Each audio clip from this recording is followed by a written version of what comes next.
RSI एक ऐसा indicator जिसको हर एक ट्रेडर अपनी ट्रेडिंग में यूज करता है, लेकिन फिर भी लॉस करता है क्योंकि वो होली एंड सोली आरएसआई पे डिपेंड रहता है।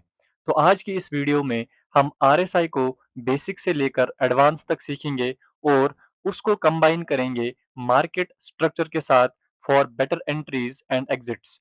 तो इस वीडियो को लास्ट तक जरूर देखना, क्योंकि लास्ट पे हम आरएसआई की स्ट्रैटेजी सीखेंगे जो आपकी ट्रेडिंग जर्नी को इम्प्रूव कर सकती है। तो अगर आप चैनल में नए हो तो वीडियो को लाइक और चैनल को सब्सक्राइब ज़रूर करना। तो चलिए शुरू करते हैं। तो सबसे पहले हम स्टार्ट करेंगे आरएसआई के बेसिक से, फिर हम धीरे-धीरे करके इसके एडवांस पोर्शन को सीखेंगे और फिर लास्ट में हम इसकी स्ट्रैटेजीज को सीखेंगे। तो सबसे पहले आरएसआई को अपने चार्ट पर लगाने के लिए आपको ट्रेडिंग व्यू में आना है। ट्रेडिंग व्यू में यहाँ पर आपको इंडिकेटर सेक्शन में आना है और यहाँ पर आपको लिखना है आरएसआई। तो यहाँ पर आपको आ जाएगा पहला ही रिलेटिव स्ट्रेंथ इंडेक्स। आपको इस पे क्लिक करना है। तो आप यहाँ पर नीचे देख सकते हो कि ऐसा कुछ इंटरफेस आपके ट्रेडिंग व्यू में देखने को मिलेगा। अब टेक्निकल एनालिसिस में हम आरएसआई को यूज करते हैं प्राइस मोमेंट की स्ट्रेंथ आइडेंटिफाई करने के लिए। इसका मतलब होता है कि प्राइस कितनी तेजी से नीचे जाएगा या प्राइस कितनी तेजी से ऊपर जाएगा, ये हमें आरएसआई बताता है। तो दैट मीन्स आरएसआई जो है ये एक मोमेंटम इंडिकेटर है, क्योंकि आपको आरएसआई दिखाएगा कि अगर प्राइस यहाँ से ऊपर जा रहा है, आपको आरएसआई दिखाएगा कि क्या ये मोमेंटम के साथ प्राइस ऊपर जा रहा है या इसमें कोई मोमेंटम नहीं है। वो हम आरएसआई से चेक करते हैं। फॉर एग्जांपल मान लो यहाँ से किसी एसेट का प्राइस ऊपर जा रहा है, ऊपर जा रहा है, ऊपर जा रहा है और उसी के साथ-साथ आरएसआई भी उसी के साथ-साथ ऊपर जा रहा है, ऊपर जा रहा है, ऊपर जा रहा है। तो ये हमें यहाँ पर दिखाता है कि ये जो मोमेंटम है, ये जो प्राइस का एक मोमेंटम है, ये मोमेंटम एक स्ट्रॉन्ग मोमेंटम है और ये जो मूव है, ये एक रियल मूव है। सिमिलरली अगर किसी स्टॉक का प्राइस नीचे जा रहा है, यहाँ से नीचे जा रहा है, नीचे जा रहा है, नीचे जा रहा है और आप देखो कि आरएसआई भी उसी के साथ-साथ नीचे जा रहा है, नीचे जा रहा है, तो यहाँ पर हमें आरएसआई ही दिखाता है कि ये जो मूव आया है, ये जो डाउन मूव आया है, इस डाउन मूव में एक मोमेंटम है और ये एक रियल मूव है। ये कोई फेक मूव नहीं है। ये हमें पता चलता है आरएसआई से। अब बहुत केसेस में क्या होता है कि प्राइस ऊपर तो जाता है, किसी स्टॉक का प्राइस ऊपर तो जाता है, लेकिन जो आरएसआई है, वो या तो साइडवेज रहता है, या तो थोड़ा-सा नीचे जाता है, या उतना ऊपर नहीं जाता। यानी कि वो इस वाले मुंह के साथ एकदम सिंक्रोनाइज नहीं होता है। वो या तो साइडवेज रहेगा, या तो नीचे जाएगा, या तो उतना ऊपर नहीं जाएगा। अब यहाँ पर हमें आरएसआई दिखाता है कि प्राइस ऊपर तो जा रहा है, लेकिन इस वाले प्राइस में एक मोमेंटम जो है वो मोमेंटम लैग कर रहा है और मैक्सिमम टाइम्स ऐसे जो मूव होते हैं वो रिवर्स कर जाते हैं। और सिमिलरली अगर प्राइस यहाँ से नीचे जा रहा है, नीचे जा रहा है, नीचे जा रहा है और अगर आप देखो कि आरएसआई जो है वो अगर साइडवेज है या यहाँ से थोड़ा ऊपर जा रहा है या नीचे तो जा रहा है, लेकिन उतना नीचे नहीं जा रहा है, तो यहाँ पर हमें आरएसआई दिखाता है कि प्राइस यहाँ से नीचे तो जा रहा है, लेकिन इस वाले प्राइस में जो है वो एक मोमेंटम लैग कर रहा है। इसमें कोई मोमेंटम नहीं है, इसमें सेलर्स इंटरेस्टेड नहीं है कि वो प्राइस को नीचे ले जाए और मैक्सिमम टाइम्स ऐसे जो मोमेंट्स होते हैं, वो रिवर्स कर जाते हैं और ऐसे मोमेंट्स फॉल्स मोमेंट्स होते हैं। तो यहाँ पर हम देख सकते हैं कि आरएसआई हमें हेल्प करता है एक रियल मूव आइडेंटिफाई करने में और एक फॉल्स मूव आइडेंटिफाई करने में। तो ये थी कुछ बेसिक्स आरएसआई के कि आरएसआई हमें किस चीज़ में हेल्प करता है। तो अब हम सीधे चलेंगे आरएसआई की सेटिंग्स पे और उसके बाद हम अपनी स्ट्रैटेजी को बिल्ड करेंगे। तो सेटिंग्स के लिए आपको यहाँ पर लेफ्ट साइड में आरएसआई के ऊपर क्लिक करना है। तो आपको पहला ऑप्शन मिलेगा, ये जो आई जैसी, ये जो आंख जैसी यहाँ पर बनाई हुई है, ये हम आरएसआई को हाइड कर सकते हैं। इसको आपको कुछ नहीं करना। सेटिंग्स के लिए आपको यहाँ पर दूसरे ऑप्शन पर क्लिक करना है। तो यहाँ पर आपको कुछ ऐसा इंटरफेस देखने को मिलेगा। तो पहले ही अगर देखें, यहाँ पर इनपुट्स है। इनपुट्स में आपको कोई भी चीज़ चेंज नहीं करनी है। चेंज अगर करना है वो आपको स्टाइल्स में चेंज करना है। स्टाइल्स में आपको पहले ही चीज़ जो चेंज करनी है वो है आरएसआई बेस्ड मूविंग एवरेज। यानी कि यहाँ पर आप एक येलो लाइन देख पा रहे होंगे, ये एक मूविंग एवरेज है। हमें यहाँ पर ये मूविंग एवरेज की ज़रूरत नहीं है, तो हम इसको ऑफ रखेंगे। फिर आता है दूसरा ऑप्शन आरएसआई अपर बैंड। यानी कि ये जो आप यहाँ पर देख पा रहे होंगे, ये जो ऊपर डैशड लाइन है, इसको हम कहते हैं आरएसआई का अपर बैंड, जिसका वैल्यू होता है 70। ये हम चेंज भी रख सकते हैं, लेकिन हम ये चेंज नहीं करेंगे। हम एज़ डिफ़ॉल्ट इसको रखेंगे, लेकिन हम यहाँ पर इसको डैशड के बजाय लाइन में कन्वर्ट करेंगे और यहाँ पर आप इसका कलर भी चेंज कर सकते हो। तो फिर आता है RSI middle band. RSI middle band आप यहाँ पर ये बीच में जो ये डैशड लाइन जा रही है, ये है आरएसआई का एक मिडल बैंड, यानी कि आरएसआई का एक 50% ज़ोन, ये जो डैशड लाइन यहाँ पर जा रही है। तो इसको आपको डैशड ही रखनी है, इसको इसके साथ हम कोई भी छेड़खानी नहीं करेंगे। फिर आता है चौथा ऑप्शन, वो है आरएसआई लोअर बैंड। इसको भी हम डैशड नहीं रखेंगे, इसको हम लाइन रखेंगे और इसका भी हम कलर चेंज करेंगे। वैल्यूज़ के साथ आपको फ़िलहाल कुछ नहीं करना। फिर आएगा यहाँ पर आपको आरएसआई बैकग्राउंड, यानी कि ये जो आरएसआई के पीछे ये बैकग्राउंड जो लगा है, ये भी आपको चेंज नहीं करना है। तो इसके बाद आपको यहाँ पर आना है डिफ़ॉल्ट्स, यहाँ पर आपको इसको रखना है सेव एज़ डिफ़ॉल्ट। तो यहाँ पर आपका आरएसआई चार्ट पर आपको कुछ इस तरीके का दिखेगा। अब ट्रेडिशनल वे में आरएसआई को यूज़ कैसे करते हैं, अब आप यहाँ पर ध्यान दीजिए। तो ट्रेडिशनल वे में कहा जाता है कि जैसे ही आरएसआई का वैल्यू 70 से ऊपर गया या 70 से ऊपर जाता था, तो वो जो स्टॉक है या वो कोई भी एसेट है, वो ओवरबॉट हो जाता था। यानी कि जब भी आरएसआई 70 से ऊपर जाएगा, तब आपको सिर्फ़ और सिर्फ़ सेलिंग की पोज़ीशंस प्लान करनी है, क्योंकि यहाँ पर आरएसआई आपको वार्निंग देता है कि ये जो एसेट है, ये ओवरबॉट हो चुका है, इसमें कोई भी बाइंग पोजीशंस मत बनाओ। तो पहला पॉइंट आपको इसमें क्या याद रखना है कि जैसे ही आरएसआई का वैल्यू 70 से ऊपर जाएगा, आपको बाइंग पोजीशंस नहीं बनानी है। आपको सिर्फ़ और सिर्फ़ सेलिंग की पोजीशंस देखनी है। और सिमिलरली जब भी आरएसआई का वैल्यू 30 से नीचे जाएगा, तब वो स्टॉक जो है या कोई भी एसेट है, वो ओवरसोल्ड समझा जाता था।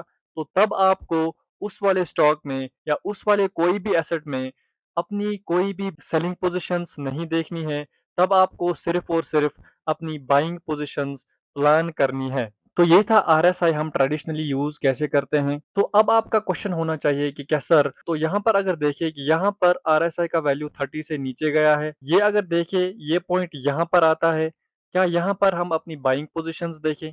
आंसर है नहीं। तो अगर आप यहाँ पर भी देखो, यहाँ पर आपका स्टॉप लॉस हिट हो गया। तो अगर आप यहाँ पर देखो, यहाँ पर ये ओवरसोल्ड हो चुका है, आप यहाँ पर अपनी बाइंग पोज़ीशंस बना सकते थे। तो अगर ये इस सीध में देखा जाए, तो यहाँ पर भी आपका स्टॉप लॉस हिट हो गया है, तो ये भी गलत है। उसके बाद अगर आप देखोगे, यहाँ पर भी आरएसआई का वैल्यू 70 से ऊपर गया है और उसके बावजूद भी प्राइसेज़ सीधे ही लगातार ऊपर गए हैं। तो अगर आप देखो, आरएसआई कंप्लीटली यहाँ पर फेल होता है। ये हमें कोई भी रियल सिग्नल नहीं दे रहा। तो अब हम आरएसआई को कंबाइन करेंगे मार्केट के स्ट्रक्चर के साथ। अगर आपको मार्केट का स्ट्रक्चर अच्छे से समझना है, तो उस पे मैंने ऑलरेडी एक डेडिकेटेड वीडियो बनाई है, तो आप जाकर वो चेक कर सकते हैं, लिंक मैं डिस्क्रिप्शन में दे दूँगा। तो सबसे पहली चीज़ आपको यहाँ पर क्या करना है कि जब भी आप देखो कि आरएसआई का वैल्यू 70 से ऊपर गया, तो आपको डायरेक्टली यहाँ पर कोई भी सेलिंग नहीं करनी है। तो जैसे ही आपको दिखे कि यहाँ पर आरएसआई का वैल्यू 70 से ऊपर गया, तो आपको मार्केट का स्ट्रक्चर कुछ ऐसे दिखेगा। कंटिन्यूअसली मार्केट का स्ट्रक्चर एक हायर हाइज़ और हायर लोज़ की क्रिएशन करेगा। जो आपको पहला पॉइंट यहाँ पर देखना है, वो देखना है कि बायर्स यहाँ पर वीक होने चाहिए। वो आप आइडेंटिफ़ाई कैसे करोगे? यहाँ पर आप देख सकते हो कि मार्केट लगातार क्या कर रहा था, मार्केट हायर हाइज़ और हायर लोज़ की क्रिएशन कर रहा था। तो यहाँ पर जैसे ही आरएसआई का वैल्यू 70 से ऊपर गया, यानी कि आरएसआई हमें क्या बता रहा है कि ये जो एसेट है, ये अब ओवरबॉट हो चुका है। तो हमें यही करना है कि हमें अब ये एसेट ओवरबॉट ही समझना है। अब हमें सेलिंग की पोज़ीशंस बनानी है, लेकिन कैसे?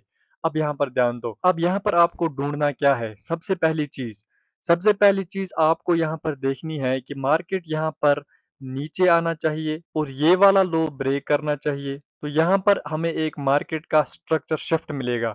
यानी कि जो मार्केट चल रहा था वो कंटिन्यूअसली हायर हाईज़ बना रहा था। अब यहाँ पर मार्केट ने ये वाला लो जो है ये ब्रेक किया, फिर आपको वेट करना है, मार्केट यहाँ पर फिर से ऊपर जाएगा। लेकिन मार्केट इस वाले हाई को ब्रेक नहीं करना चाहिए। मार्केट यहाँ पर एक लोअर लो की फॉर्मेशन करना चाहिए, जो कि बहुत ही ज़्यादा इम्पोर्टेंट है। अगर मार्केट यहाँ पर सीधे ही ऊपर गया, तो आपको कोई भी ट्रेड नहीं करना है। इस वाले लो के ब्रेक पर आपको ट्रेड नहीं करना, आपको वेट करना है कि यहाँ पर एक लोअर हाई की फॉर्मेशन हो।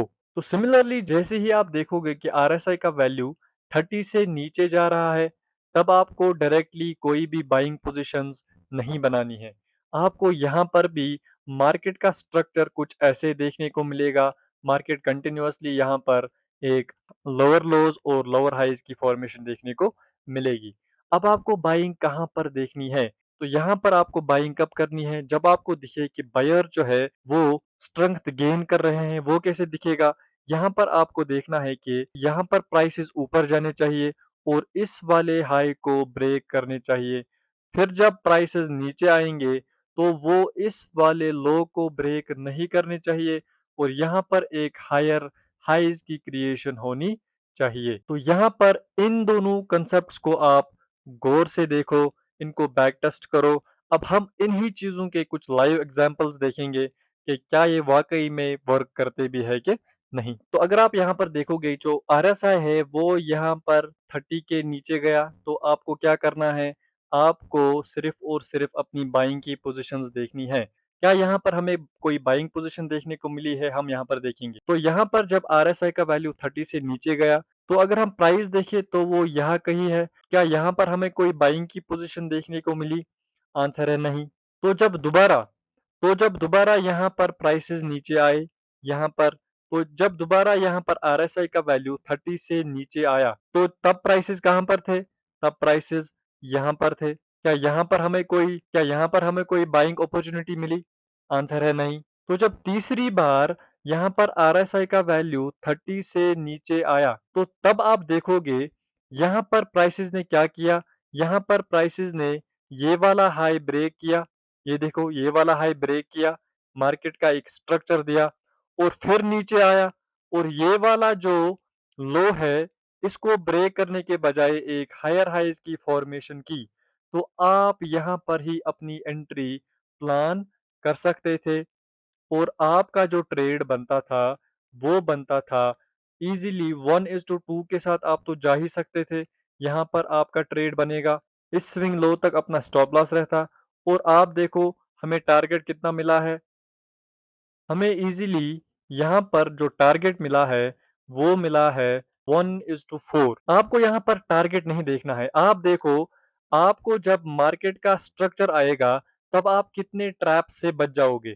तो यहाँ पर आपका पहला स्टॉप लॉस यहाँ पर बच गया, दूसरा स्टॉप लॉस आपका यहाँ बच गया और तीसरी बार आपको जब ट्रेड मिला, तो आप देखो आपका रिस्क टू रिवॉर्ड रेशियो कितना अच्छा देखने को मिलेगा। तो कुछ और एग्ज़ाम्पल्स देखेंगे। तो अगर आप यहाँ पर देखोगे, यहाँ पर जैसे ही आरएसआई का वैल्यू यहाँ पर 70 से ऊपर गया, तो आपके दिमाग में क्या आना चाहिए कि ये जो एसेट है, ये ओवरबॉट हो चुका है, हमें इसमें सिर्फ़ और सिर्फ़ सेलिंग की पोज़ीशंस देखनी है।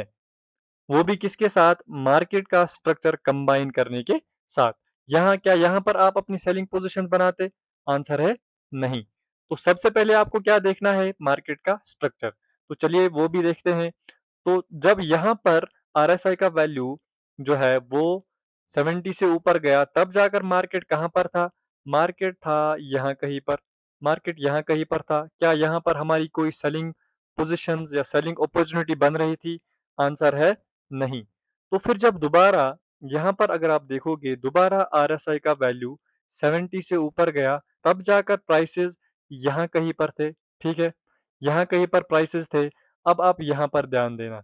मार्केट यहाँ पर क्या कर रहा था? मार्केट लगातार ऊपर जा रहा था, एक हायर हाइज़ की फॉर्मेशन कर रहा था। तो जैसे ही आरएसआई ने हमें सिग्नल दे दिया कि अब ये वाला जो एसेट है, ये वाला जो प्राइस है, ये ओवरबॉट हो चुका है, तो हमें पहले ही समझ आ गया कि हमें सेलिंग देखनी है। तो सेलिंग हम कहाँ पर देखते? मार्केट स्ट्रक्चर के साथ देखते, यहाँ पर अगर आप देखो मार्केट यहाँ से ऊपर गया, नीचे आया, अब यहाँ पर क्या करना चाहिए था मार्केट? मार्केट इस वाले हाई को ब्रेक करके एक नया हाई लगाना चाहिए था। लेकिन मार्केट ने क्या किया? मार्केट ने ये वाला लो ब्रेक किया और एक लोअर लो की फॉर्मेशन की। तो यहाँ पर आपका ट्रेड इसी वाले कैंडल पर बन रहा था। आप अपना स्टॉप लॉस इस वाले स्विंग हाई तक रख सकते थे और जो आपका ट्रेड बनता था, वो बनता था 1:2.45, जो कि ईज़िली कुछ ही कैंडल्स में हिट हो चुका था। तो अगर आप आरएसआई को इस तरीके से यूज़ करोगे, तो आपका जो रिस्क टू रिवॉर्ड रहेगा, वो बहुत ही अच्छा रहेगा और आपका जो विन रेट है, वो बहुत ही अच्छा रहेगा। आपको होली एंड सोली आरएसआई पे डिपेंड नहीं रहना है।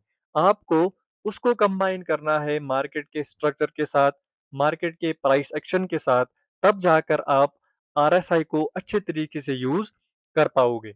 तो अब हम समझेंगे आरएसआई की एक दूसरी स्ट्रैटेजी जो कि बहुत ही पावरफुल है, उसको हम कहते हैं आरएसआई डाइवर्जेंस। तो आरएसआई डाइवर्जेंस स्ट्रैटेजी समझने से पहले हम समझेंगे कि डाइवर्जेंस होता क्या है। तो डाइवर्जेंस का मतलब होता है कि जब किसी एसेट का प्राइस एक डायरेक्शन में जाता है, यानी कि मान लो किसी किसी एसेट का प्राइस ऊपर जा रहा है, लेकिन आरएसआई जो है वो उसके अपोजिट डायरेक्शन में जा रहा है, उसको हम कहते हैं आरएसआई डाइवर्जेंस। अगर किसी एसेट का प्राइस ऊपर जा रहा है, ऊपर जा रहा है, ऊपर जा रहा है, यानी कि एक डायरेक्शन में जा रहा है, लेकिन उसके कंपैरिजन में जो आरएसआई है वो नीचे जा रहा है, नीचे जा रहा है, नीचे जा रहा है।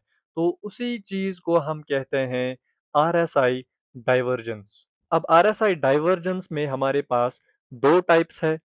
पहला जो टाइप है वो है बुलिश डाइवर्जेंस और दूसरा जो टाइप है इसमें वो है बेयरिश डाइवर्जेंस। अब बुलिश डाइवर्जेंस की फॉर्मेशन तब होती है जब किसी एसेट का प्राइस कंटिन्यूअसली लोअर लोज लगाएगा, लोअर लोज की फॉर्मेशन करेगा, लोअर लोज की फॉर्मेशन करेगा और जो आरएसआई है वो हायर हाइज की फॉर्मेशन करेगा। ये एसेट का प्राइस है, ये किसी स्टॉक का प्राइस है, ठीक है? और यहाँ पर ये है आरएसआई। तो बुलिश डाइवर्जेंस होता है कि जब किसी स्टॉक का प्राइस कंटिन्यूअसली नीचे जाएगा और लोअर लोज की क्रिएशन करेगा, लेकिन उसके कंपैरिजन में आरएसआई जो है वो लगातार एक हायर हाइज की फॉर्मेशन करेगा।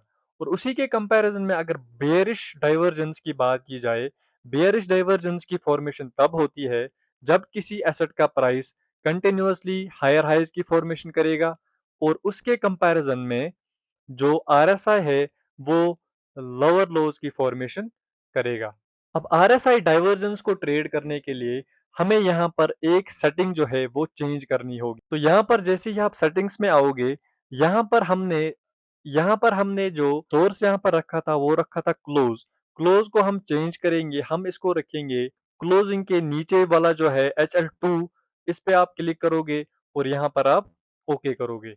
तो यहाँ पर अगर आप ध्यान दोगे, तो यहाँ पर आप देख पा रहे होंगे कि मार्केट यहाँ से कंटिन्यूअसली नीचे गया, नीचे गया, नीचे गया। तो यहाँ पर हम एक लाइन ड्रॉ करेंगे, इस वाले लो से इस वाले लो तक हम एक लाइन ड्रॉ करेंगे। तो अगर आप देखोगे कि मार्केट जब यहाँ पर था, तो आप आरएसआई का वैल्यू यहाँ पर देखोगे। यहाँ पर मार्केट ने एक लो लगाया और जैसे ही ये ब्रेक हुआ, तो मार्केट ने यहाँ पर एक दूसरा लोअर लो लगाया। तो उसी के कंपैरिजन में अगर आप यहाँ पर देखोगे, यहाँ पर जब मार्केट ने पहला लो लगाया, तो वो ये वाला था। तो मार्केट ने ये वाला लो ब्रेक करके एक नया लो लगाया है। लेकिन तो यहाँ पर आरएसआई अगर आप देखोगे, तो यहाँ पर आरएसआई ने लोअर लो लगाने के बजाय एक हायर हाई की फॉर्मेशन की है। तो इसी चीज़ को हम कहते हैं आरएसआई डाइवर्जेंस। आरएसआई डाइवर्जेंस पे आप ट्रेड ले सकते थे। तो यहाँ पर आपको आरएसआई ने पहले ही बता दिया है कि ये जो मूव है, ये एक फ़ॉल्स मूव है। आप यहाँ पर अपनी बाइंग एंट्री बना सकते थे। तो यहाँ पर जैसे ही आपको दिखता कि यहाँ पर आरएसआई में जो है वो हायर हाइज़ की फॉर्मेशन हुई, आप इस वाले कैंडल में आप अपना ट्रेड प्लान कर सकते थे। इस वाले लो तक आपका स्टॉप लॉस रहता और जो आपका टारगेट रहता, वो आप देखो कि कितना ही बड़ा टारगेट आपको देखने को मिला है। ये आप देख सकते थे कि आपको पहला ही कितना ही अच्छा और कितना ही बड़ा रिस्क टू रिवॉर्ड ट्रेड यहाँ पर देखने को मिल सकता था आरएसआई डाइवर्जेंस को ट्रेड करके। तो ये कौन सी डाइवर्जेंस थी? इसमें जो एसेट का प्राइस था, उसने क्या वो लगातार क्या कर रहा था? लोअर लोज की फॉर्मेशन कर रहा था और जो आरएसआई है वो क्या कर रहा था? उसने हायर हाइज की फॉर्मेशन की। तो इस वाले डाइवर्जेंस को हम कहते हैं बुलिश डाइवर्जेंस। अब हम बेयरिश डाइवर्जेंस की एक एग्जांपल देखेंगे। तो यहाँ पर अगर आप देखोगे, यहाँ पर प्राइसेस क्या कर रहे थे? लगातार ऊपर जा रहे थे, ऊपर जा रहे थे, एक हायर हाइज की फॉर्मेशन कर रहे थे। तो यहाँ पर आप ध्यान दो, मार्केट जब इस वाले लेवल पर आया, तो आप देखो कि यहाँ पर मार्केट यहाँ कहीं था और आरएसआई जो है, वो यहाँ कहीं था। मार्केट ने फिर ये वाला हाई ब्रेक करके ये वाला एक हायर हाई लगाया, लेकिन यहाँ पर आरएसआई हमें दिखा रहा था। आरएसआई को देखो, यहाँ पर आरएसआई गिर रहा था जैसे ही प्राइसेस ने इस वाले हाई को ब्रेक किया, एक हायर हाई की फॉर्मेशन की, तब आरएसआई ने क्या किया? आरएसआई ने यहाँ पर एक लोअर लो की फॉर्मेशन की। तो आप यहाँ पर आरएसआई की डाइवर्जेंस को ट्रेड कर सकते थे। आप इस वाले कैंडल में आप अपना ट्रेड प्लान कर सकते थे। इसके ऊपर आपका स्टॉप लॉस रहता और आप देखो कि आपका ट्रेड यहाँ पर इजीली हिट हो गया है। आप 1:2 के साथ ही ट्रेड करो। 1:2 रिस्क टू रिवॉर्ड एकदम अच्छा होता है ट्रेड करने के लिए। तो आपको वो ट्रेड्स इजीली देखने को मिलेंगे। तो आप इस चीज़ को जितना हो सके उतना आप बैक टेस्ट करो। इस स्ट्रैटेजी को अपनी तरीके से एनहांस करो और उससे आपकी ट्रेडिंग जर्नी बहुत ही ज़्यादा इम्प्रूव होगी। तो अगर ये वीडियो आपको अच्छा लगा हो, इन्फॉर्मेटिव लगा हो, तो वीडियो को लाइक और चैनल को सब्सक्राइब ज़रूर करना। तो मिलते हैं अगले वीडियो में। Thank you.